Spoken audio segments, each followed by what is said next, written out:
ঠিক 2টা বাজে। খুব জোরে টিনের ঘরে চালের উপরে কি যেন একটা পড়লো। হঠাৎ ঘুমটা ভেঙে গেল। আবার ঘুমিয়ে পড়লাম। আবার ঠিক কিছুক্ষণ পরে জোরে শব্দ হলো। এবার একটু আস্তে আস্তে কান্নার আওয়াজ আসছে। ভয় ভয় লাগছে কিছু।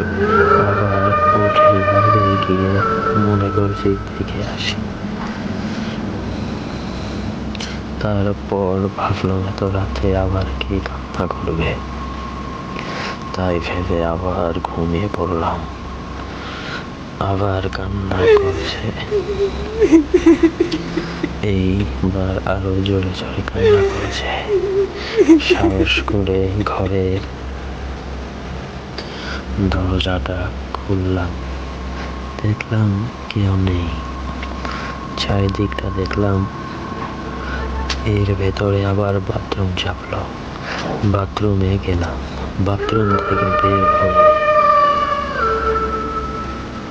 চোখটা গেল ঠিক গাছের দিকে নজর গেল। কোথাও বাতাস হচ্ছে না।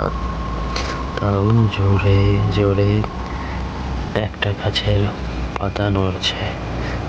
গাটা ভারী হয়ে গেল। খুব পাটা মনে হচ্ছে পাথর হয়ে গেল। গা হাত পা ঘেমে যাচ্ছে।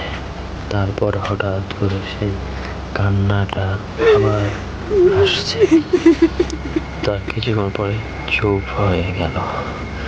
তারপরে এক পা দুই পা করে ঘরের দিকে এগোলাম।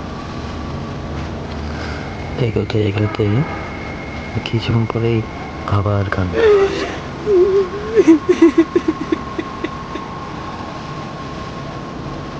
এবার কিছু না ভেবে ঘরের দিকে এক দৌড় দিলাম।